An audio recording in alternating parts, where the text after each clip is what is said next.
ओम नमस्ते जी। आइए आज की चर्चा को प्रारंभ करते हैं। यजुर्वेद के प्रथम अध्याय का 5वां मंत्र। ओम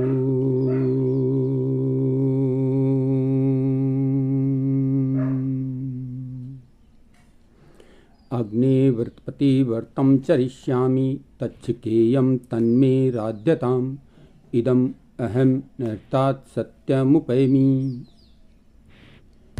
इस मंत्र में परमेश्वर ने सब मनुष्यों को नियम से सेवन करने योग्य धर्म का उपदेश किया है, जो कि न्याययुक्त परीक्षा किया हुआ, सत्य लक्षणों से प्रसिद्ध और सबका हितकारी तथा इस लोक अर्थात संसारी और परलोक अर्थात मोक्ष सुख का हेतु है।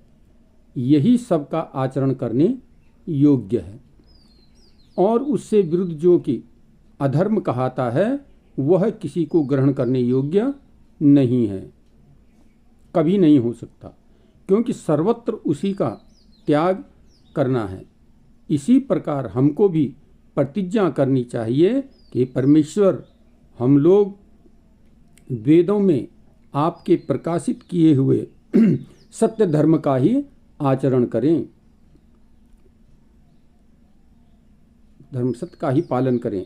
अर्थ काम, हे प्रभु ऐसी कृपा कीजिए कि जिससे हम लोग उक्त सत्य धर्म का पालन करके, सत्य धर्म का पालन करते हुए अर्थ, काम और मोक्ष रूप फलों को सुगमता से प्राप्त कर सकें। जैसे सत्यव्रत के पालन से आप व्रतपति हैं, वैसे ही हम लोग भी आपकी कृपा और अपने पुरुषार्थ से यथाशक्ति सत्यव्रत के पालने वाले हों तथा धर्म करने की इच्छा से अपने सत्य कर्म के द्वारा सब सुखों को प्राप्त होकर सब प्राणियों को सुख पहुंचाने वाले हों।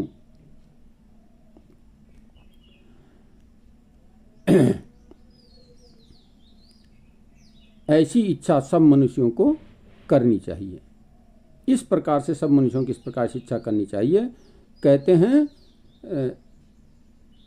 सतपथ ब्राह्मण के बीच में इस मंत्र की व्याख्या में कहा गया है कि मनुष्यों का आचरण दो प्रकार का होता है, एक सत्य और दूसरा झूठ का। अर्थात जो पुरुष वाणी, मन और शरीर से सत्य का आचरण करते हैं वे देव कहलाते हैं, और झूठ का आचरण करने वाले हैं वे राक्षस आदि नामों से जाने जाते हैं।